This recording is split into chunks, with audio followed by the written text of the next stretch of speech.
राजाचे पाय धरले. राजा, आई वडिलांना पाणी दे, मला जगायचं नाही. राजा, माझं थोर भाग्य आहे, आता तुझा बाण लागला, अंतकाळाला मला राम आठवतोय, पुन्हा कुणा दुष्टाचा बाण लागला, नको तो आठवला तर काय करू. राजा, राजा, हा तुझा बाण नाही, तुझा माझ्यावर झालेला अनुग्रह आहे. नमो माय भाषा. माणूस असा आहे विचित्र, त्याच्या ठिकाणचं मन इतकं विचित्र आहे की त्या मनाच्या कचाट्यामध्ये सापडल्यानंतर ते मागे फिरत नाही.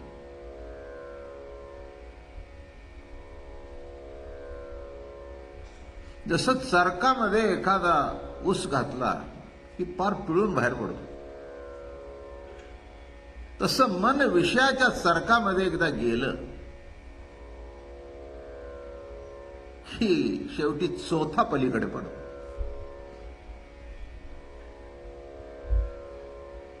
अर्थात खाली पडणारा रस दुसऱ्याला प्यायला बरा वाटतो, पण याचा चोथा होतो. काय कळलं तुम्हाला याच्यातून? जो संसार उभा करतो त्याच्या आयुष्याच्या शेवटपर्यंत चोथा बाहेर पडतो, मागचे मात्र खालचा रस पितात.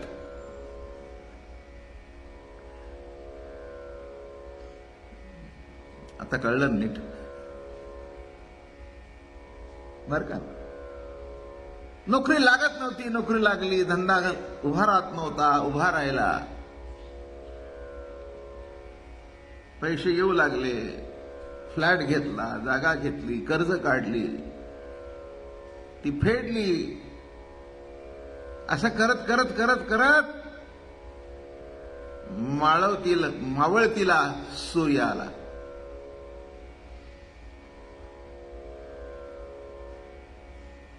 ह्याचं इतकं शारीरिक दृष्ट्या चिपाड होतं, मानसिक दृष्ट्याही होतं. एक मी तुम्हाला सांगतो, शरीर खचलं की मन सुद्धा खचतं. आणि मनाची जर उभारी असेल तर काही प्रश्न नाही आहे. पण शरीरच खचल्यानंतर एक अजून सांगू का, मन हे सुद्धा इंद्रियच आहे.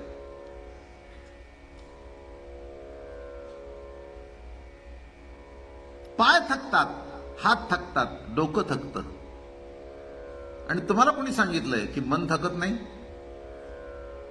मन हे सुद्धा इंद्रियच आहे. आमच्या आयुष्यामध्ये सुद्धा फार काही काही माणसं हुशार भेटतात. तशी ते जे रोज जमतात ती हुशारच आहेत, त्याच्याबद्दल काही प्रश्न नाही. पण काही वेळेला अशी एक हुशार भेटतात. एकाने मला प्रश्न विचारला की महाराज, आपण मरतो हे मला कळलं, पण आपण मेल्यानंतर आपल्या मनाचं काय होतं?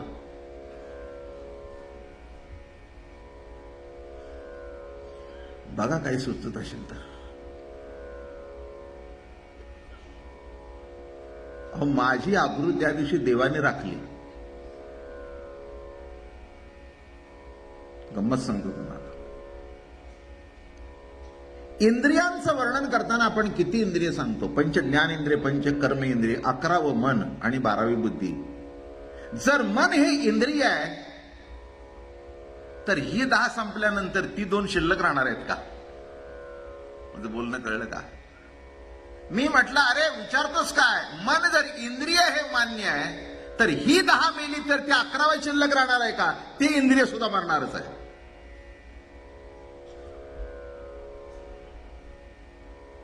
फक्त याच्यातून शक्ती गेलेली दिसते आणि त्याच्यातून दिसत नाही. दिसत नाही म्हणजे काय? मेलं नाही का? पोराबाळांच्या बाबतीत तुम्ही काय म्हणता? अरे तुमच्याकरता आम्ही मन मारलं. मराठी भाषा कशी वापरता? अरे तुला काय सांगू, चैन करायची असते ना, वाटेल तशी करी असती, पण तुमच्याकरता मन मारली आम्ही. हो, 2 साड्यावर माझ्या बायकोने दिवस काढले, मी 2 पॅन्टवर काढले, आणि कार्ट्यानं तुमच्याकरता ठेवलं, तुमच्याकरता मन मारलं. म्हणजे म्हणणं कळलं का? मन कळलं का? काय असं हे मन आहे. म्हणून एकदा ते सरकात गेलं की पिळून बाहेर पडतं खालचा रस, मागचे पितात. असो, त्याच्याबद्दल सुद्धा तक्रार करायचं काही कारण नाही. काहींचा पिळून घ्यायचा जर योग असेल आणि काहींचा रस प्यायचा जर योग असेल, तर तुम्ही तरी काय करणार आणि आम्ही तरी काय करणार, नाही का? असा जीवनाचा भाग आहे. पण हे काय, रस गोडच लागतो. तसं परमार्थ करत असताना, उपासना करत असताना, साधना करत असताना कष्ट तर होतातच, नाही असं काही नाही आहे. कोणत्याही कष्टाशिवाय नाही आहे. माझ्या प्रवचनाला तुम्ही तासभर बसताय, हे कष्टच आहेत. पण एक आहे, काही कष्टांचा त्रास आहे आणि काही कष्टामध्ये आनंद आहे. हा मूलभूत फरक आहे. पाहुण्याचं ताट घासण्यात दुःख आहे आणि मुलाचं घासण्यात सुख आहे. पाहुण्याचा एक रुमाल धुताना सुद्धा म्हणेल, कसले घाणेरडे रुमाल, आपला आपण धुवून टाकायचा नाही का? धुण्यातच टाकलाय. आणि याचं कशाने तरी लडबडलेलं, पुढचं समजून घ्या. ते सुद्धा मोठ्या आवडीने पुन्हा भिजत घालून त्याला वास येऊ नये. काय सांगितलं? एक सांगतो, जिथे आवड आहे, प्रेम आहे, तिथे कष्ट नाहीत. आणि जिथे प्रेम नाही, आवड नाही, तिथे थोडं जरी घडलं तरी कष्ट आहे. म्हणून परमार्थ साधना वाटून देऊ नका. परमार्थ एक आनंद सोहळा वाटवा. आणि ते घेतल्यानंतर तुम्हाला असं वाटेल त्याच्यात सुद्धा आनंद आहे. भजनात आनंद आहे, प्रवचन सांगण्यात आनंद आहे, तुम्हाला ऐकण्यात आनंद आहे, ते चालण्यात आनंद आहे, आणि 1 तास बसण्यात सुद्धा जरी कष्ट झाले तर त्याच्यातून सुद्धा आनंद आहे. असं जीवन आहे. चालू असतं जीवन. काही वेळेला आपल्याला कळतच नाही काय आहे ते, काय ते कळत नाही. आणि काल सांगितलं की दिवस उजडला की हाऊ वाट बघतोय. मोठी सुंदर रंगली कथा कालची. ती कथा म्हणून बघण्यापेक्षा आपल्या जीवनाचा एक भाग म्हणून बघावा. आज सकाळी आठवण झाली की नाही, काहीतरी प्रसंग आल्यानंतर येतेच. काही हाऊ मोठे असतात आणि काही हाऊ लहान असतात. पण त्या हाऊची जी व्यथा होती ती नाहीशी केव्हा झाली? भगवंताच्या बासरीचे स्वर कानाने ऐकल्यानंतर. हे त्याचं अंतरंग आहे त्या कथेचं, बर का. इतके त्याच्यामध्ये अडकून गेले गोपाळ की त्या आवाजामध्ये आवाज म्हणून अगं किती हू करणार. थकून गेले बिचारे, तोंडाला फेस आला. भगवंताला पाहावे ना ते की हे काय झालंय. आणि त्यांनी बासरीचे सूर ऐकल्याबरोबर हे सूर मावळले आणि एकदम सावध झाले.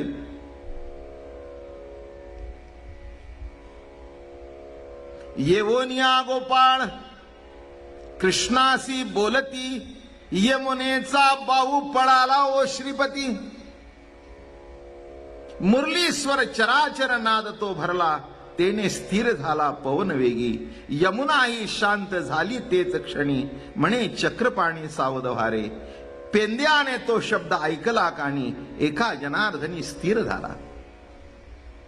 एक सांगतो, जीवनामध्ये कुणी किती आधार देऊ दे, पण अंतरात्म्याच्या बासरीचा आवाज आपल्या हृदयामध्ये प्रगट झाल्याशिवाय आपलं जीवन सुद्धा शांत होत नाही. किती बाहेरच्याने आधार देऊ दे, काही नाही हो होईल, काही नाही होईल, काही नाही होईल, नाही. आणि त्यांनी सांगितल्यानंतर ही त्याच्या बासरीचा आवाज आहे.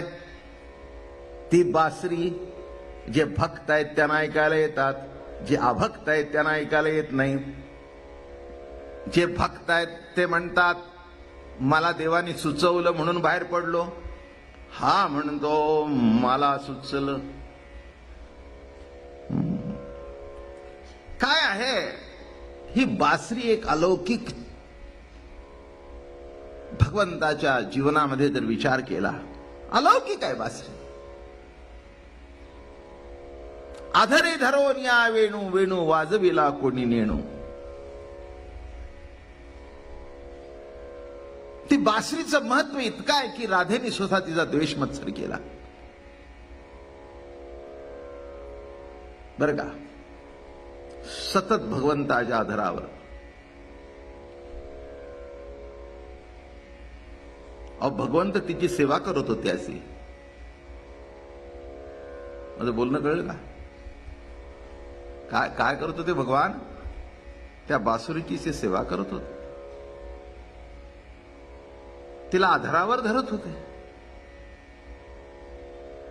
बर का, आणि खाली ठेवत नव्हते, कमरेला खोवून ठेवत होते. रात्री निस्ताना आपल्या उशी खाली घेऊन झोपत होते. काय त्या बासरीचं भाग्य आहे. बंसी तू कौन गुमान भरी. मीराबाई राधेच्या मुखातून गाते. बंसी तू कौन गुमान भरी, तू बन की लकड़ी बंसी तू, बंसी तू बन की लकड़ी, बंसी तू कौन गुमान भरी. अपने तन पर छेद परायो. अगं बंसी, काय मिजाज मारतीस? हो, आम्हाला तरी, मी राधा असून सुद्धा कधीतरी त्याचा स्पर्श, कधीतरी हातात हात, कधीतरी त्याच्या शेजारी बसायला मिळतं. पण बंसी, काय तुझं भाग्य आहे, 24 तास तो तुला सोडत नाही. काय बजा आहे. आणि ती काय म्हणते पुन्हा, आम्ही चेतन असून आमच्याकडे बघत नाही, आणि तू तो बनकी लकडी. तुमच्या अजून लक्षात आलं नाही का? त्या बासरीतून आवाज सुद्धा उगीच निघत नाही. त्या बासरीतून तो श्वास फुकतो तेव्हा आज. तसं तुमच्या सुद्धा बासऱ्या, काय कळतंय, या बासरीतून आवाज कोण, श्वास कोण टाकतो? त्यांनी श्वास टाकला की स्वर, आणि त्यांनी श्वास नाही टाकला काय होईल बासरीचं? जाळून टाकतात. विचार करून बघा. बंसी तू कौन गुमान भरी, कौन गुमान भरी. काय अगदी मिजाज मारतेस, एवढं काय तुझी मिजाज आहे? काय समजते स्वतःला? तुझ्यात आहे काय एवढं? ते म्हणले माझ्यात काहीच नाही, माझ्यात काही नाही हेच आहे. काय समजलं? माझ्यात काही नाही हेच आहे. ते म्हणले म्हणजे काय? मी आतून सगळी रिकामी आहे.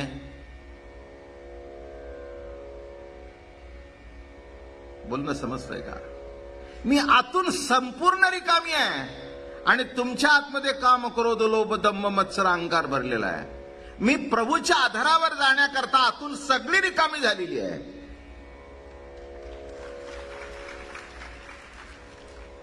काय सांगतो?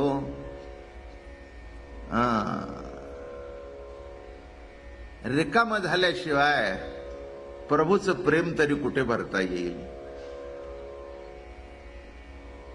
आदल्या दिवशीच्या शिळ्या दुधामध्ये ताजं दूध घेतलं तर नासूनच जाईल ना.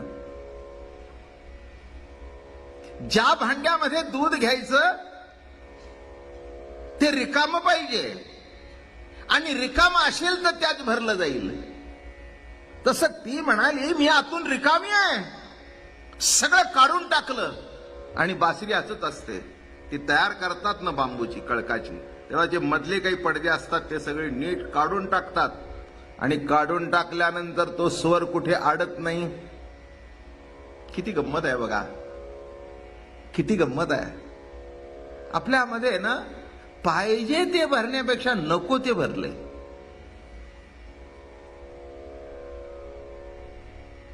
काय गंमत आहे बघा. आणि काय असेल ते असो, पाहिजे ते भरलं जातच नाही आणि नको ते भरल्याशिवाय राहत नाही. रस्त्याचं वाईट दृश्य डोळ्यात राहतं, पण चांगली 100 बघितलेली दृश्य लक्षात राहत नाही. काय असेल ते असो, पण ह्युमन नेचर असं आहे.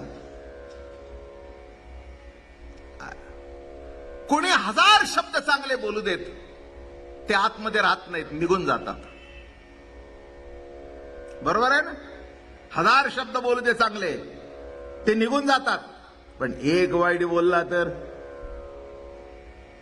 एक वाईट बोलला तर आयुष्यभर लक्षात राहत, आयुष्यभर लक्षात राहत. काय भावानी जेवायला बोलवलं, दादा जेवायला या, अरे म्हणलं आलो असतो, पण मग ही बायको म्हटली अहो ते बोलवताय जा ना. गेल्या वर्षी पहिल्यांदा बोलवलं मला, शेवटपर्यंत जाणार नाही, जाणार नाही. मी काय म्हटलं, इकडचे इकडे खपत नाही जीवनामध्ये. चांगलं विसरतं, वाईट लक्षात राहतं. तसं ती बासरी जी पोकळ केली, काढून टाकलं तिच्यातलं. आणि परमार्थ म्हणजे तरी काय, नको ते काढून फेकून देणं आणि पाहिजे तेवढं ठेवणं. बरं का, मी रोज सांगतोय तुम्हाला, मागे सुद्धा सांगितलं. परमार्थाचा अर्थच असा आहे की नको ते जाणं, नको ते काढून टाकणं. मागे एकदा तुम्हाला बघा गौतम बुद्धाची गोष्ट सांगितली होती, अप्रतिम गोष्ट आहे. गौतम बुद्धाला बौद्धी वृक्षाखाली आत्मज्ञान झालं, आत्मसाक्षात्कार झाला, म्हणून बुद्ध गया म्हणतात त्याला. थोडक्यात सांगतो, जास्ती वाढवत नाही. झाल्याबरोबर सगळे भिक्षू गेले आणि त्याचे पाय धरले. म्हणले महाराज आपल्याला काय मिळालं, काय मिळालं म्हटल्याबरोबर गौतम बुद्धाची मान खाली गेली आणि त्याच्या डोळ्यातून धार लागली. शिष्याना वाटलं आपल्यातून फार मोठी चूक झाली की आपल्या गुरुला आपण विचारलं आणि नको तो प्रश्न विचारला, काहीतरी बोलतात विचारला. अधिकार आपल्याला नसताना आपण प्रश्न विचारला आणि आपल्या गुरुला वाईट वाटलं. काय विचारला प्रश्न, महाराज तुमच्याकडे बघितल्यानंतर तुम्हाला काहीतरी मिळाल्यासारखं वाटतंय, तेव्हा काय मिळालं. साधा प्रश्न, साधा प्रश्न, काय मिळालं. आता त्याच्याबद्दल एवढं दुःख व्हायचं काही कारण आहे का. शिष्यानाही कळे ना की काय भानगड आहे, काय भानगड आहे. मग शेवटी पायावर लोटांगण घेतलं, म्हणे गुरुराया क्षमा करा, फार मोठं चुकलं. नाही म्हणले तुमचं चुकलं नाही, माझी मलाच कीव आली. तुम्ही विचारलेल्या प्रश्नाने मला माझी उणव लक्षात आलं. तुम्ही विचारलं काय मिळालं, खरं सांगू का मिळालं काही नाही, फक्त मिळू नाही एवढं कळलं. पण ते कळण्याकरता नको ते गेलं, म्हणून मिळालं काही नाही पण गेलं पुष्कळ. बोलणं समजतंय का. मिळालं काही नाही, गेलं पुष्कळ. तसं आध्यात्मिक जीवन जगत असताना मिळायचं काहीच नसतं, मिळूनच असतं. फक्त नको ते पोकळ केलं की बासरी वाजेल. एवढाच भाग लक्षात घ्या. नको ते काढलं पाहिजे, नाही का. हो, कारल्याची भाजी केव्हा चांगली होते, बिया ठेवून. काय आतल्या बिया ठेवून करा, नाही चांगलं होत, नाही चांगलं होत, बिलकुल नाही. काय भोपळा जरी करायचा असेल तर बिया काढाव्याच लागतात. हा, म्हणजे ते काढल्याशिवाय चांगलं लागत नाही. पोपईच्या काळ्या बिया खा, त्या काढल्या. आता कितीतरी दृष्टांत देईन तुम्हाला, कळलं? नको ते काढल्यानंतर आहे ते गोड लागतं. दृष्टांत कळला का? काळ्या बियाच्या माध्यमातून जरी पोपई वाढलेली असली, ते नको ते काढ म्हणजे आहे ते बरं लागेल. तसं दुसरं काही साधना करू नका. आयुष्यात एकच करा, जे नको आहे ते जे तुमच्यात आहे ते काढून टाकलं की आहे ते दिसतं.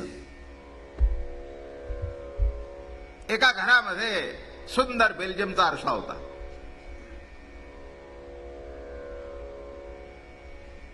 तो मनुष्य उभा राहिला जाऊन समोर, काही दिसे ना, पर का मनुष्य दिसे ना. अहो म्हणले ते आरसा कुठं आहे, काही दिसत नाही. मग ती बाई लाजली, माफ करा हो म्हणे, आरसाच आहे पण धूळ साठली आहे. मग फडक्याने असं केल्यानंतर वा का चांगलीच आहे. ती म्हणली चांगलीच आहे, तसं सगळं तुमचं चांगलंच आहे. तुमचं चांगलं आहे, तुम्ही चांगले आहात. पण धुळीला काय करावं, धुळीला काय करावं. आणि पुढचं सांगू का, ती धूळ जाणून काही तुमच्या अंगावर येत नाही, ती हवेतच आहे. का तुम्ही बघून धूळ आली?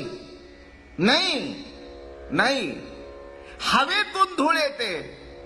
आणि ज्याच्यामध्ये स्वच्छ, तसं जन्म झाल्याबरोबर जे स्वच्छ जीवन होतं.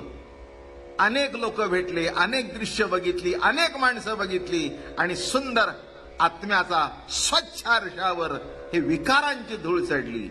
अनुग्रह म्हणजे सद्गुरूकडून आपला आरसा स्वच्छ करून घ्यायचा, एवढाच त्याच्यातला अर्थ आहे. आरसा स्वच्छ करणं आणि बासरी पोकळ करणं, अर्थ तोच आहे. म्हणून गौतम बुद्ध म्हणाले, मला काही मिळालं नाही, मिळूनच होतं, फक्त गेलं पुष्कळ. आणि गेल्यानंतर कळलं की इथेच आहे, गेल्यानंतर कळलं की इथेच आहे. तसं एवढ्या करताच परमार्थ करायचा असतो, नको ते घालवण्याकरता. नको ते गेलं की ओरिजिनल चांगलेच आहात. नको तो ताप येतो म्हणून तब्येत बिघडली, ओरिजिनल चांगलेच आहात. का हो, कालपर्यंत चांगलं होतं, आज काय झालं? ताप आला, आला ताप, काय झाला? आला. खोकला झाला, सर्दी झाली. आता जे झालंय आणि जे आलंय ते काढून टाका, म्हणजे ओरिजिनल. परमार्थ, परमार्थ म्हणजे काही काही माणसांना असं वाटतं देवाकरता करावं. पुष्कळ माणसं पुष्कळ तऱ्हेने परमार्थ करतात, त्यांचं काही चुकत नाही हो. त्यांनी कोणाच तरी बघितलेलं असतं, कोणाच तरी अनुकरण करतात आणि करत राहतात, बस. बरं का, कोणीतरी बघितलं की त्या वडाच्या भोवती फिरतात, हे फिरू लागले. फिरतय फिरतय फिरतय फिरतय तुकाराम महाराजांनी बघितलं आणि त्यांनी लिहिलं, तुका म्हणे गरगरा फिरेन भोंडीने दमजिरी. तुका म्हणे गरगरा फिरे, फिरतय आपल्या त्या वडाच्या झाडावरती, फिरतय फिरतय फिरतय फिरतय. काय, हा, सुरुवात करताना 5, मग वेडच लागलं. माळीतल्या बायका विचारू लागल्या किती? आता बाई मी 500 घालते. जसा तो पेलवान म्हणतो, मी 500 जोरून दंड बैठक काढतो. अरे एवढा वेळ त्या संसारात घातला तर भांडी तरी कट चढलेली स्वच्छ होतील. का फिरतीस उगीच त्याच्या भोवती? असं म्हणणं, उगीच त्या पिंपळाभोवती फिरायचं, त्या वडाभोवती फिरायचं, काही कारण आहे का त्याचं? एक लक्षात घ्या, एक सांगतो तत्वज्ञान, कुणाच्या भोवती फिरू नका, देव तुमच्या भोवती फिरतोय विसरू नका. तो तुमच्या भोवती फिरतोय म्हणून जिवंतपणा आहे. पण हे कळण्याकरता बंसी तू कौन गुमान भरी, अरे तू बन की लकडी. तुझा जन्म कुठं आहे, तुझी जात कोण, तुझं गोत कोण, कळलं का? हा, बन की लकडी कशी म्हणते बघा. तू बन की लकडी. चंदन नाही, चंदन नाही, राखीव जंगल नाही सागाचं. सागाचं राखीव जंगल असतं, हे तसं नाही. तू बन की लकडी. कुठे उगवली, कशी उगवली. बर का. म्हणून आता थोडस पुष्कळ सांगण्यासारखं आहे. तुकाराम महाराजांना विरोध त्याच्या करताच झाला, बन की लकडी. नामदेवरायाला विरोध त्याच्या करताच झाला. ज्ञानेश्वर महाराजांना विरोध त्याच्या करताच झाला. का? बन की लकडी. संन्याशाची पोर, पापातून निर्माण झालेली संतती. सकाळी उठून एकदा नाव घ्या, आयुष्यभरचं पाप जाईल माऊलीचं. काय म्हटलं मी? एकदाच नाव घ्या, पुष्कळ झालं. काय पण राखीव वनातलं झाड नव्हतं, राखीव समजुतीतलं नव्हतं. संन्यास आश्रम टाकून देऊन मग ग्रस्त आश्रमाचा स्वीकार करून झालेली संतती होती. एक लक्षात येत नाही, जेव्हा अलौकिक काही व्हायचं असतं तेव्हा सगळी बंधनं तोडूनच ते बाहेर पडत असतं. त्याच्याकरता असंच काहीतरी घडत असतं बरं का. चौकटीत राहून कुठे परमार्थ होत नसतो. ज्यांनी चौकटी तोडल्या, ज्यांनी बांध तोडले, त्यांनीच नवीन परंपरा निर्माण केली. म्हणून ज्ञानदेवे रचिला पाया आणि उभारिले देवालया. तुकाराम महाराजांनी अभंग केले. का विरोध? तू बन की लकडी. तू बन की लकडी. नीट लक्षात घ्या, हे सगळं गणित इतकं. ती राधा कशी बोलते ते बघा, त्याच्यामध्ये फार मतितार्थ भरलेला आहे. एवढी मिजाज तुझी, एवढी तुझी मिजाज करायचं काही कारण काय? अरे आम्ही कुठल्या, आमचा जन्म कुठला, आमचं कुळ कुठलं. तू बन की लकडी. म्हणून तुकाराम महाराज सुद्धा आपल्या लकडीचं नाव सांगतात. शूद्रवंशी जन्मलो, पण म्हणून दंभे मोकलिलो. घोकायाक्षर मज नाही अधिकार. कुणीतरी विचारलं, काय तुम्हाला वेदशास्त्र पुराण येतं का? ते म्हणले, बाबा जे घोकण्याकरता मला अधिकारच नाही ती येतं म्हणून कसं विचारतोस? पण कालांतराने एक दिवस असा आला, आत्मज्ञानाची परिसीमा गाठली महाराजांनी.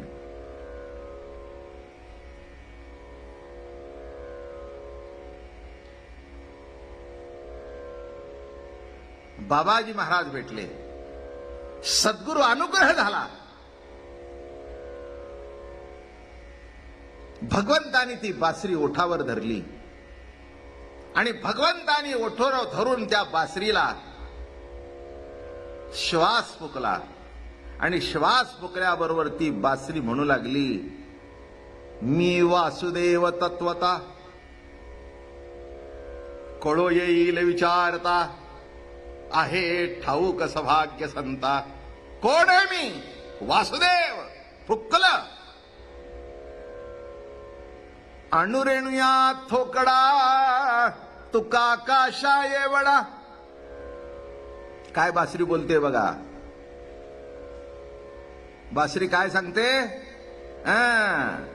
जिथपर्यंत आतमध्ये काही शिल्लक होतं, शूद्रवंशी जन्मलो म्हणून दंभे मोकलिलो. घोकायाक्षर वेदाचा तो अर्थामासीच ठावा, इतराने व्हावा भार माझा. बनसी तू कान गुमान भरी. राधा म्हणते, अगं काय मिजाज तुझी? मग ती म्हणाली, मी सुद्धा काही साधी नाही, आतून सगळी पोकळ करून घेतलं आणि पुन्हा स्वर प्रगट होण्याकरता भूक पाडून घेतली. माझं बोलणं कळलं का? नुसतं पोकळ नाही, सारे गम बदनिसा. तेवढी ती व्यवस्थित भोक पाडल्याशिवाय आवाज निघत नाही. आणि अजून पुढे सांगतो, पोकळ आहे, भोक पाडून दिली तरी जमत नाही, श्वास त्याने फुकावा लागतो. आणि फुकल्यानंतर म्हणून ती अपने ही म्हणते ना, तू बन की लकडी बनसी तू कौन गुमान भरी. ती म्हणते, राधे नको ग एवढं आम्हाला टोचून बोलूस. अपने तन पर छेद परायो बाला ते बिखरी बनसी तू कान गुमान कान गुमान कान गुमान भरी. मीरा कहे प्रभु गिरधर नागर राधा से झगरी बंसी. मीरा के प्रभु गिरधर नागर आणि राधा से झगरी बंसी. आणि जेव्हा त्या बन्सीचा राधेचा वाद झगरी झगडी म्हणजे झगडा झाला, तिथे सांगते तू काय मिजाज मारतेस. अगं मी एवढं टोचून घेतलंय, एवढी अंगाला छेद करून घेतलेला आहे, उगीच का त्याने. आणि अजून लक्षात ठेव, मी त्याला सोडून कुठेच जात नाही, त्याला सोडून दुसऱ्याला बघत नाही. माझी निष्ठा तरी बघ, माझी भक्ती तरी बघ, माझं प्रेम तरी बघ. आणि एवढं तुला बघितल्यानंतर अगं बन्सी, राधे, माझ्याकडे बघून तुला जो देश वाटतोय ना, ते अजून तू आतून पोकळ झालेली नाहीस. म्हणून कुणाबद्दल द्वेष मत्सर वाटला की समजावं. जरी आपण वारी करत असलो, जरी माळ घालत असलो, जरी ज्ञानेश्वरी वाचत असलो, जरी पारायण करत असलो, जरी हरिपाठ म्हणत असलो, तरी सुद्धा आतून. म्हणून लांब काडी घ्या, त्याला जरा चांगला पॉलिश पेपर लावून साफ करा. आणि साफ झाल्यानंतर मग असा सूर बाहेर पडेल. राधेला सुद्धा पटलं बर का हे. ती म्हणली, मी सुद्धा विचार करत होते की माझ्यावर देवाचं एवढं प्रेम आहे तरी पण तुला सोडत नाही. ते म्हणली मला. आणि एक लक्षात घे, तू काहीतरी काय राधे, तू उगीच बडबड करतेस.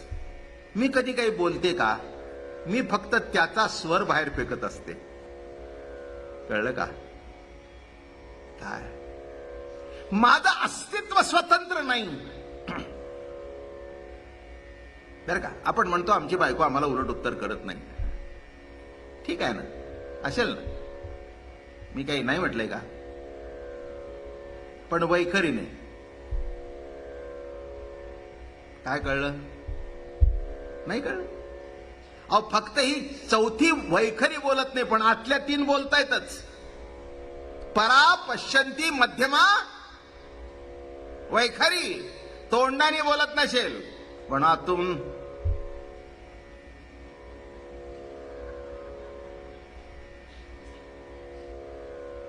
माझं बोलणं कळलं का? काय आता तुम्ही तयार श्रोते आहेत काय? तिने तोंडाने बोलायला नको, पण चेहरा पालटलं की बाळ्या तुझी आई चिडली बर का. बोलत काही नाही. ते म्हणले न बोले ना का, पण कानाची पाळी लाल झाली, नाक कसं लाल झालं बघ. ते भांड कसं जोरात आपटलं. मी काय म्हणतोय,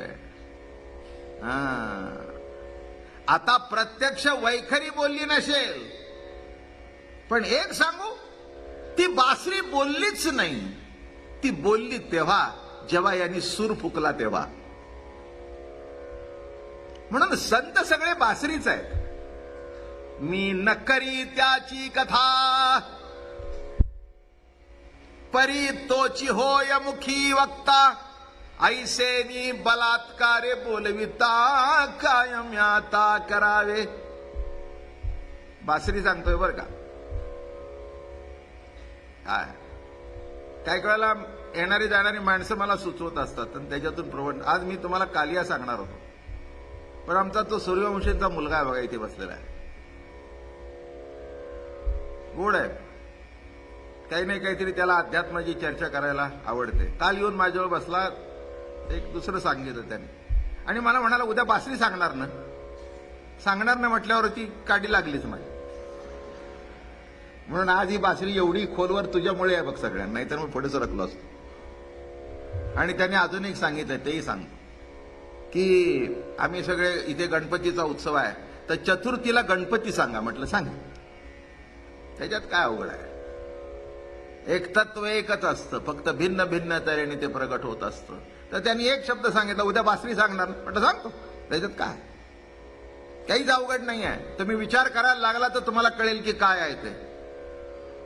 पण एक लक्षात घ्या, ही बासरी जगात एकमेव आहे.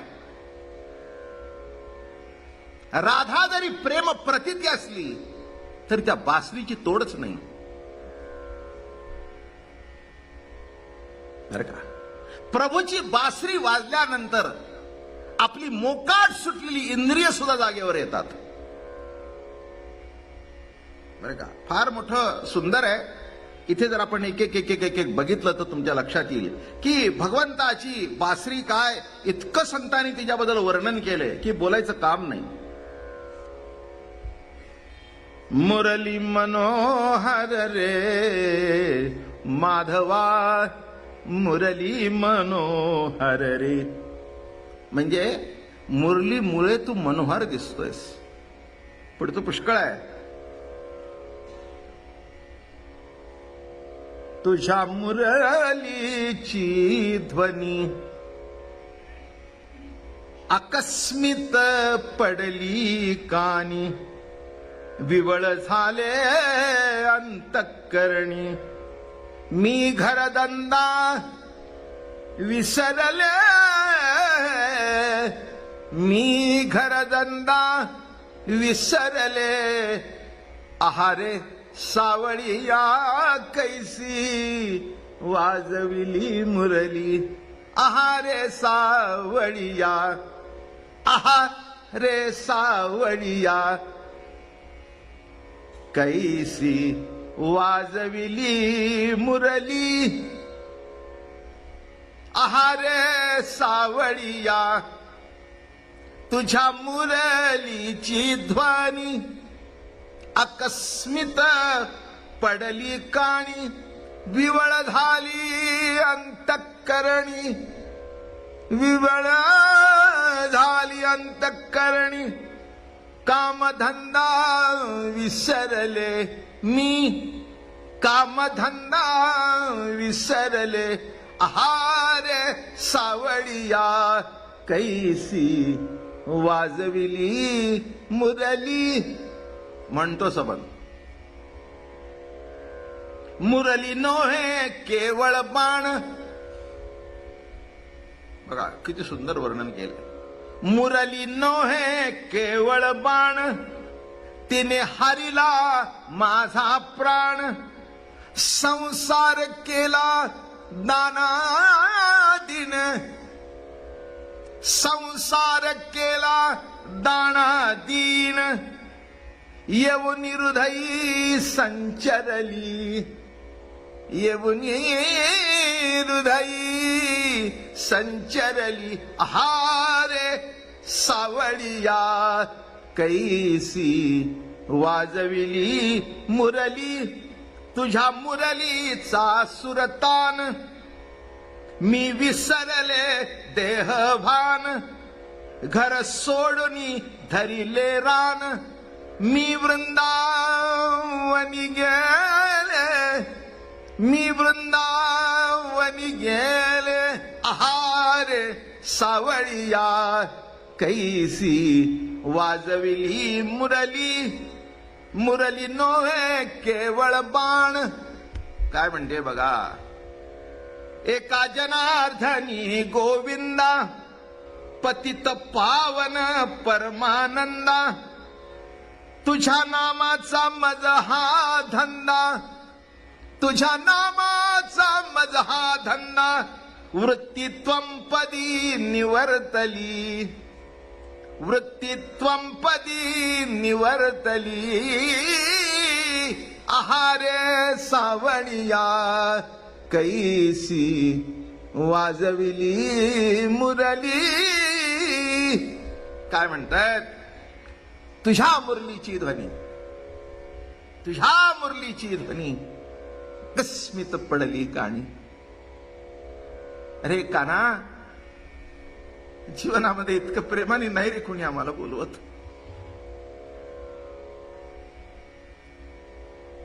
इतक्या आपुलकीने, इतक्या प्रेमाने, इतक्या जिव्हाळ्याने नाही रे कोणी बोलत आम्हाला. जे कानावर आले त्याला आम्ही सूर म्हणत होतो, ते सगळे होते बेसूर, सगळे बेसूर होते. हाक मारत होते आपल्या स्वार्थाकरता. तुझी मुरली आमचा उद्धार करण्याकरता आम्हाला बोलवते, म्हणून तिचे स्वर गोड आहेत. बघा ना, कुणी आपल्याला बोलवू दे, बोलवणं मागे काहीतरी हेतू असतो, स्वार्थ आहे त्याच्यामध्ये. म्हणून ती संगत, तो स्वर बेसूर वाटतो, बेसूर वाटतो बरं का. आणि म्हणून इथे म्हणतात, तुझ्या मुरलीची धनी अकस्मित पडली कानी. असे स्वर ऐकायची आम्हाला सवय नाही. जरी प्रेमाचा स्वर वाटला आणि वरून दिसला तरी आतमध्ये त्याच्यात वासना असते.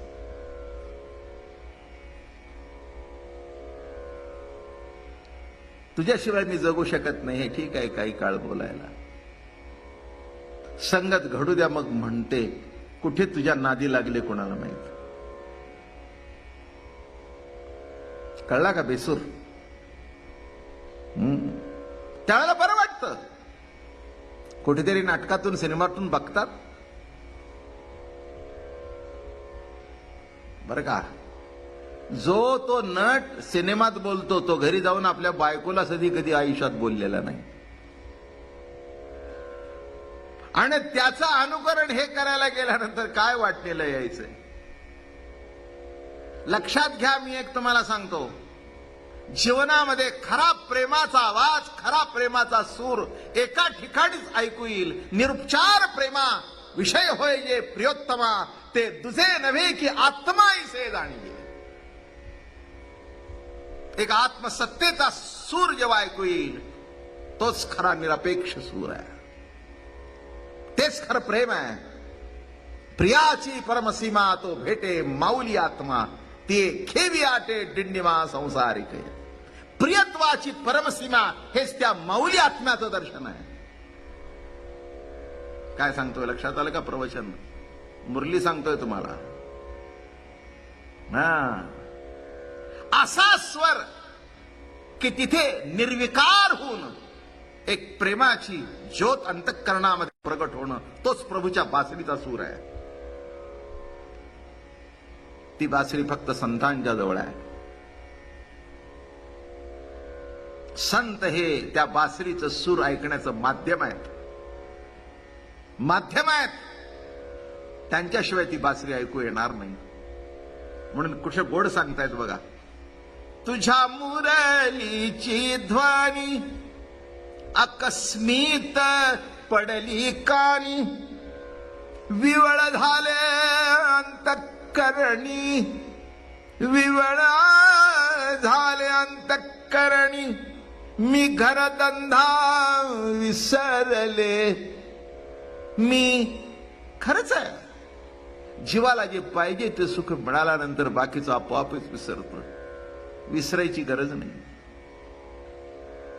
विसरायची गरज नाही. एक सांगू, जिथे प्रेम आहे तिथे स्मरण करण्याची गरज नाही. मागे सांगितलंय, कारण तिथे विस्मरण कधी नसतंच. जिथे प्रेम आहे तिथे स्मरण आहे, आपोआप होतं, आपोआप होतं. प्रेमाचा जिव्हाळा नाममुखासी आले, नाममुखाने घेतले नाही. कसे अभंग लिहित आहे जरा प्रत्येक शब्दावर थांबला म्हणजे त्याच्यातला मतितार्थ कळेल. प्रेमाचा जिव्हाळा नाममुखासी आले, नाममुखाने घेतले नाही.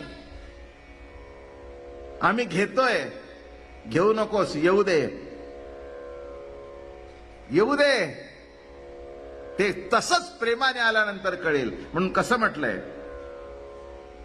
अकस्मित पडली कानी विवळ झाले अंतःकरणी. बर का, प्रेम हा एक चमत्कार आहे, प्रेम एक साक्षात्कार आहे.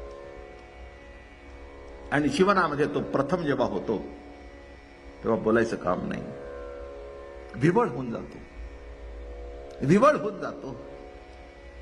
बरं का. आणि विवलता, व्यथा हीच भक्ती आहे, हेच प्रेम आहे. रोग्यानावार्थता व्याख्यान नव्हे परमार्था, भगवत प्राप्ती चित्ती व्यथा ते अर्थता परमार्थी. काय व्याख्या केली आहे भक्तीची? रोग्यानावार्थता व्याख्यान नव्हे परमार्था, भगवत प्राप्ती चित्ती व्यथा. आता बघा ही कशी आहे, ती मुरलीचे स्वर आल्याबरोबर विवळ झाले अंतःकरणी, मी घरधंदा विसरले, मी घरधंदा विसरले, आहा रे सावळिया आहा. काय सांगायचं नाथानाच्या?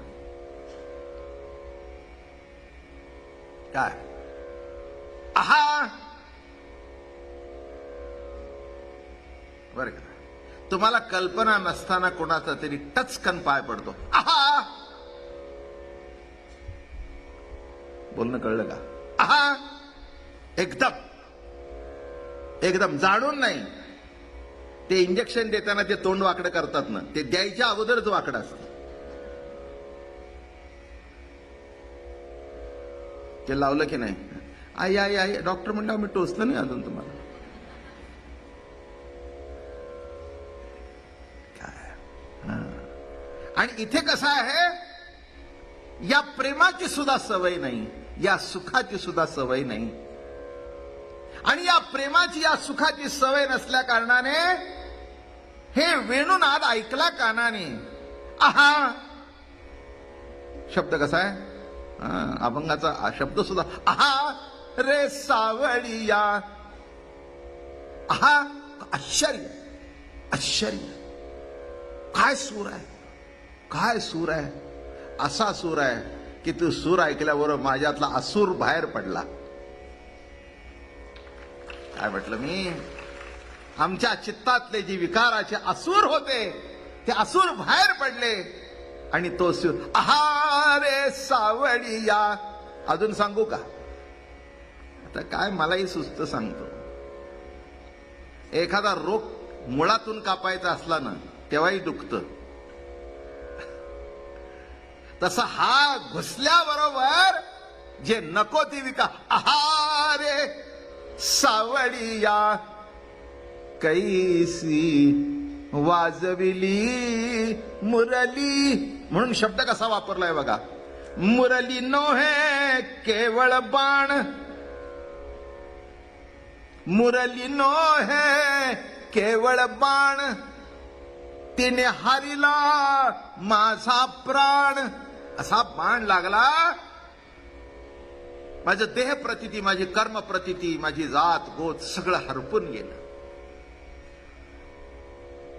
या तिकुळ माझे गेले हरपोनी. हे बाण लागलाय माऊलीला, त्याची विरहिणी आहे. या तिकुळ माझे गेले हरपोनी, श्रीरंगा वाचोनी आणून येणे, श्रीरंगा वाचोनी आणून येणे. किती ओ सिकवाल मज वेळोवेळा,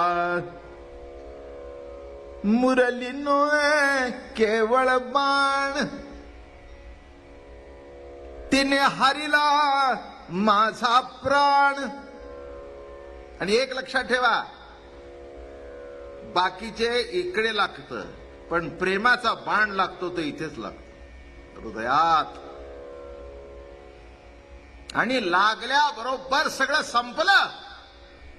मी देह, मी कर्म करता, मी ज्ञाता, मी विषय भोगता, ऐसी जे का देहात्मता, दृढबद्धता सगळी संपली. तिने हरिला माझा प्राण.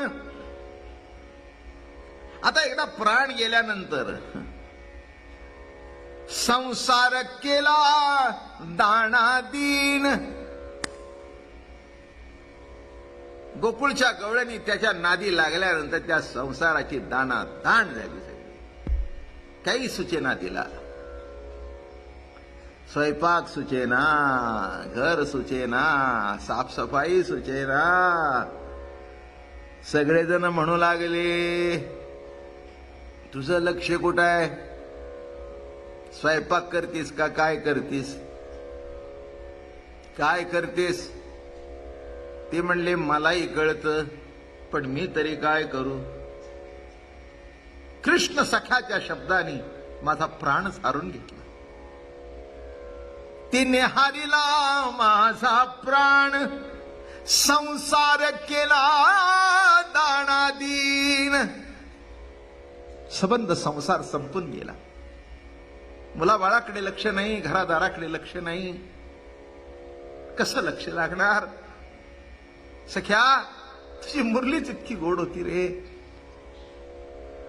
मुलगा हाक मारतो पण इतकं गोड नाही. पती हाक मागतो पण इतका गोड नाही. बाप हाक मारतो पण इतका गोड नाही. आई हाक मारते पण इतकं गोड नाही. आणि म्हणून तुझी मुरलीतून हाक ऐकल्याबरोबर आहारे सावळिया. काय त्याच्यातला शब्द सुद्धा तसा म्हटला तर अर्थ प्रगट होतो. आहारे संपलं, वाटोळ झालं त्याचं. तसं नाही आहे ते. आहा शब्द कसा आहे? आहारे सावळिया. आहा म्हटलं म्हणजे काय झालं? आहा म्हटलं ना, ते उगीच इथपर्यंत बाण लागला आणि खाली पडला, म्हणजे बोलणं कळलं. इथे तसं नाही, असा आर पार निघून गेला. आर पार निघून गेला, इतका आर पार निघून गेला की त्याची व्यथा सुद्धा बरी वाटू लागली. बरं का, मला याच्यातून पुष्कळ गोष्टी आठवल्या. एक थोडक्यात सांगतो. त्या श्रावण बाळाला की नाही, दशरथ राजाचा बाण लागला. बाण लागल्यावर तो निजष्ठ खाली पडला. पडल्याबरोबर थोडक्यात सांगतो, दशरथानी, कारण ते बाण लागल्यावर त्याच्या तोंडातून बाहेर पडलं, श्रीराम राम राम राम राम राम, श्रीराम राम राम राम राम राम, श्रीराम राम राम राम राम राम. दशरथाला कळलं की आपल्याला वाटलं होतं श्वापद आहे, पण हे श्वापद नाही, हे कोणीतरी माणूस आहे. म्हणून त्यांच्या तोंडातून राम बाहेर पडला. आणि ज्या अर्थी राम बाहेर पडला त्या अर्थी कोणतरी साधू आहे. जवळ गेले आणि बघितलं तर श्रावण बाळ. राजाला मोठं दुःख झालं आणि म्हणे, बाळा, दशरथ राजा शब्दवेदी होता. म्हणजे आवाज मारला की, तुम्ही ते सर्कसमध्ये बघितलं असेल की टक टक करतात आणि ते मारतात चाकू. शब्दाचा त्यांना बरोबर अंदाज असतो. शब्दवेदी असल्या कारणाने जिथून शब्द आला तिथे बाण रुसला आणि तो श्रावण बाळ खाली पडला. श्रीराम राम राम राम, श्रीराम राम राम राम. राजा जवळ गेला, अंगावरून हात फिरवलं, माफी मागितली. माझ्या हातून चुकलं बाळा, हे बघ, मला त्याच्या उपाय पण माहिती आहे. तुझा बाण काढतो, औषध लावतो, म्हणजे तू बरा होशील. मग तू तुझ्या आई वडिलांच्याकडे जा. लक्षात ठेवा, श्रावण बाळ नाही, श्रवण बाळ. उत्कृष्ट श्रवण ज्याला झालं. वाघ बाण कानात जातो आणि तो बाण त्याने असा धरून ठेवला. छे छे छे छे, मी नाही काढून देणार. अरे म्हणे, असं का करतोस? कोणा सौभाग्याचा लागला असे बाण? कोण हा भाग्यवंत आहे?